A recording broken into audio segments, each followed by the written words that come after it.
Salut à tous, bienvenue aujourd'hui pour un petit tuto sur les amortisseurs suspension. Donc je vais parler en général, mais ça va être plus dans ma catégorie Skullcrawler qu'autre chose, mais ça va vraiment concerner les amortisseurs de RC en général. Donc je vais vous le faire à ma façon, je vais vous dire ce que moi j'en ai compris, bon, pas depuis que je fais la RC, hein, depuis l'échelle 1. Depuis que je connais un petit peu de mécanique, je ne suis pas mécanicien, comme je dis, je suis bricoleur. Hein, voilà, c'est pas parce qu'on fait un petit peu de RC qu'on est mécanicien. Et justement, c'est là aussi le souci. Par contre, la RC, ça reste de la mécanique. Voilà. Donc les termes se rapprochent de l'échelle 1 et beaucoup de sensations se rapprochent de l'échelle 1. Alors, bon, pour tout vous dire, je suis allé quand même vérifier quelques termes sur Internet, merci Google. Ça permet d'éclaircir certaines choses. Donc, je vais vous expliquer l'importance des ressorts, de l'huile et de la compréhension aussi du fonctionnement de ces amortisseurs. Voilà, aujourd'hui on parle des amortisseurs à ressort. Voilà, on peut avoir à lame, tout ça, mais le principe, ça va être le même, donc on va parler là-dessus. Donc déjà, sur ce que je me suis renseigné, et ce qui est logique, voilà, nous on dit toujours un amortisseur, c'est ça. Ça, non. Ça, en fait, ici, là, vous avez l'amortisseur. Vous voyez, avec l'huile. On voit bien que le piston est ralenti par l'huile. Et ici, on a la suspension qui désigne le ressort. Pourquoi? Parce qu'en fait, c'est lui qui maintient en l'air, en suspension, le châssis. Donc, suspension égale ressort. Amortisseur égale la tige avec l'huile. Voilà. Qui sert à l'amortissement. Vous voyez? Alors que ça sert à la suspension, à tenir en hauteur. Donc ça, c'est la suspension. Et ça, vous voyez, ça c'est l'amortissement. On voit bien l'huile qui fait son effet. Ici, on a celui-là, je vous l'ai pris exprès, qui n'a pas d'huile. Vous voyez, il remonte direct. Il y a une suspension, mais il n'y a pas d'amortissement. Bon, pareil, je vous ai pris cela en exemple, puisque c'est sur l'élémentaire C. Élémentaire C, bon voilà, qui est une très bonne marque. Pour moi, actuellement, c'est peut-être une des meilleures. S'ils nous sortent des ponts portiques, et pour ceux qui aiment des ponts bloquables, tout ça, ils vont, ils vont prendre le marché, ça c'est sûr. Parce que leur machine est super bien étudiée, et les suspensions sont vraiment au top. Alors, entre petites parenthèses, certaines idées reçues, ou certaines choses qu'on peut voir, parce que ça aussi, chacun a un petit peu son interprétation, bonne ou mauvaise. Je dis pas que j'ai forcément la bonne, mais il y a des trucs quand même à voir. Souvent, on vous dit, mettez les suspensions, donc les ressorts, avant à l'arrière. Non. Pourquoi? Surtout en Skullcrawler, on a généralement le poids à l'avant, donc on aura des ressorts plus durs à l'avant. Les ressorts sont plus souples à l'arrière, parce qu'il n'y a pas de poids. Donc on n'a pas besoin de ressorts plus durs. Et quand vous commencez à attaquer du croisement de pont, vous l'attaquez de l'avant, il faut que l'arrière soit quand même assez souple pour pouvoir s'écraser. Vous voyez, dès que je lève l'avant, forcément, l'arrière se couche. Donc si vous êtes trop dur, vous allez forcer, c'est pas bon. C'est pas bon du tout, voilà. Ici, on a la preuve, encore une fois, avec un élémentaire C. Une très bonne machine, très bien conçue. Vous voyez, les ressorts plus souples sont à l'arrière. Si vous vous amusez à les passer à l'avant, l'avant il va s'effondrer. Voilà. Et si vous mettez cela à l'arrière, l'arrière va être trop dur et vous n'aurez pas les bonnes réactions. Alors, en parlant de réaction, donc là on va parler de l'importance de l'amortissement et de la suspension. D'ailleurs, même commencer par le ressort. Comme ça, je vais pouvoir le poser. En ce qui concerne la dureté des ressorts, un ressort se présente comme ceci. Allez, je vous montre de plus près. Ce qui va faire le focus. Enfin, bref. Vous voyez, un ressort, c'est progressif. Vous n'aurez pas la même force de haut en bas. Vous voyez, là, j'applique une force, on va dire. Allez, pour faire simple. 1 kg, 2 kg. Allez, 5. Et là, je vais arriver à 8, 10 kg pour vraiment le compresser à fond. À savoir que la suspension, le ressort, est rarement comprimé jusqu'à ce point-là. C'est quand même assez rare. Et c'est pas fait pour. Généralement, un ressort, il va travailler. Vous voyez, on prend un amortisseur d'origine Traxxas. Quand je suis en pleine compression, vous voyez, les spirales ne se touchent pas. Voilà. Ah oui, chose que je reviens dessus aussi à ne pas faire, c'est de couper un amortisseur. Généralement, ça ne se fait pas. Ou bien il faut vraiment savoir le faire. Mais en fait, en coupant, en haut et en bas, vous allez enlever une partie de la progressivité.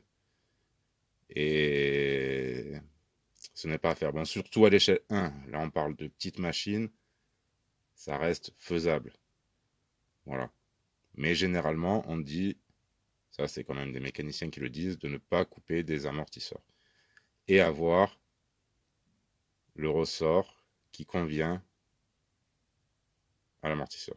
Voilà, enfin, ne pas couper une suspension. Ouais, mais moi, les termes, c'est un peu compliqué. Bref. Ensuite, pour continuer,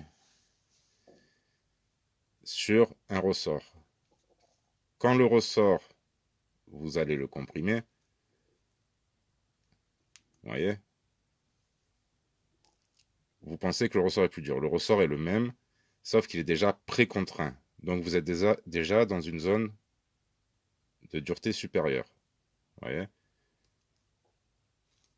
là, il est plus dur à actionner, mais c'est le même ressort. Ce qui n'est pas très bon d'ailleurs aussi quand vous avez une précontrainte qui est trop grande sur l'amortisseur. Vous n'allez plus profiter de la zone de confort. Moi, ce que j'appellerais une zone de confort, vous voyez, c'est ça. C'est vraiment quand par rapport au poids du véhicule, l'amortisseur se met, vous voyez, dans cette petite zone. Si vous avez une précontrainte trop grande, vous n'avez plus cette petite zone et vous êtes vraiment dur.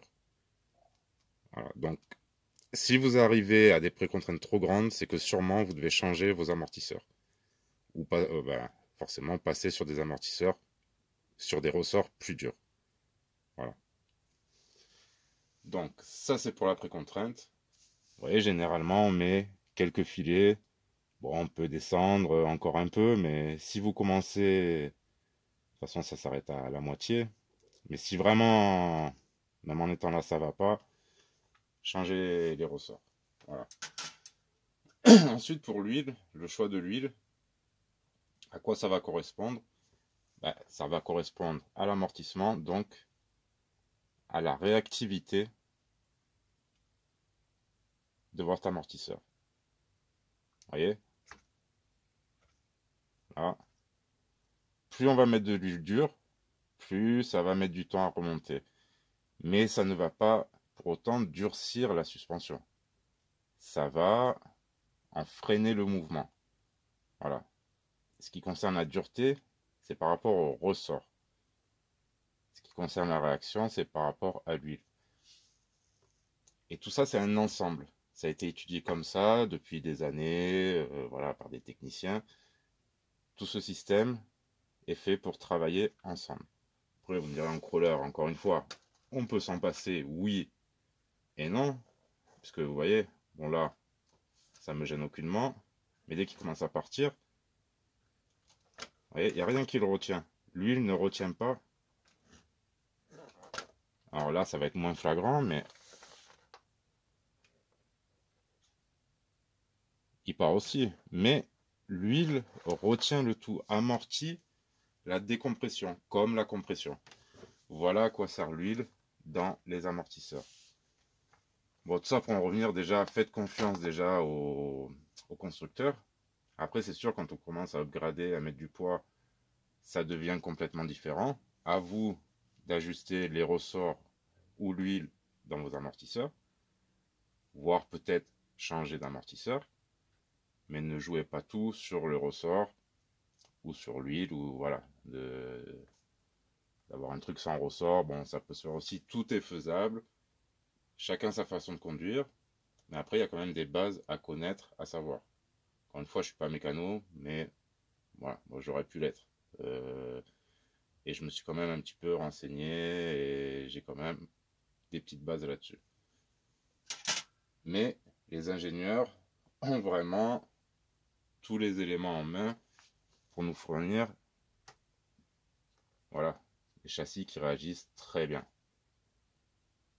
Vous voyez là, à l'avant, il est quand même amorti, mais moins que l'arrière, puisque le ressort est plus dur.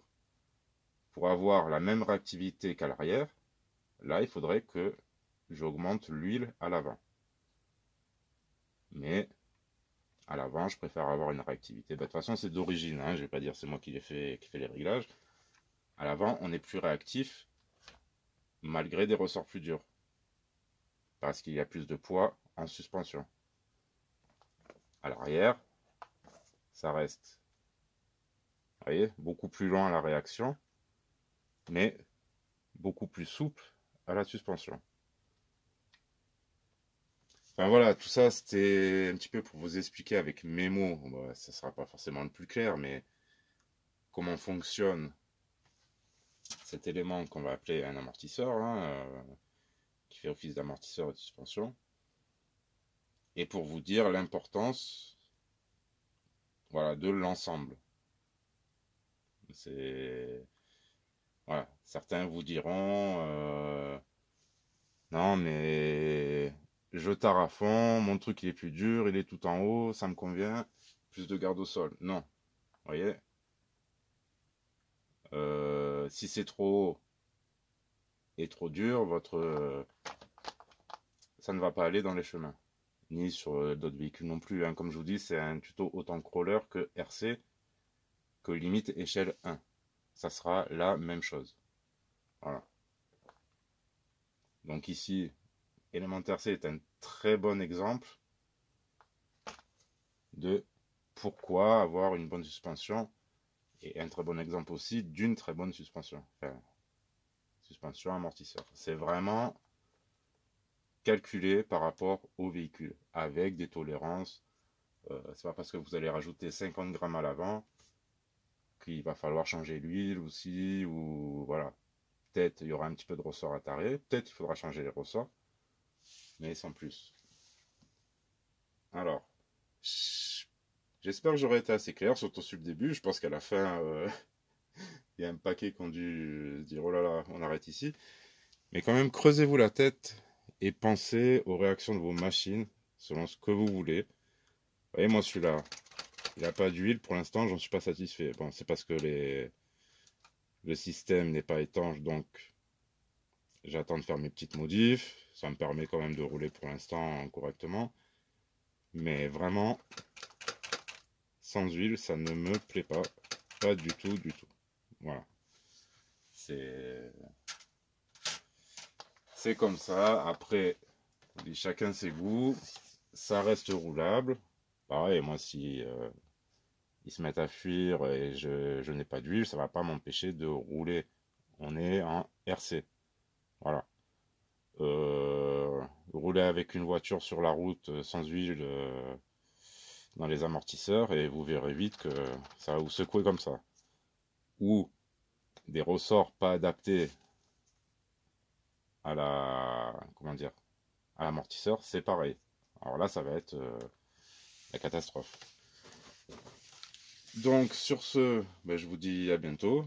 J'espère pour du roulage, parce qu'en ce moment, c'est un petit peu la flemme de filmer avec ces grosses chaleurs. Mais bon, ça va pas tarder à se calmer. Mais voilà, je vous dis à très bientôt. Amusez-vous avec vos RC et à la prochaine. Tchuss.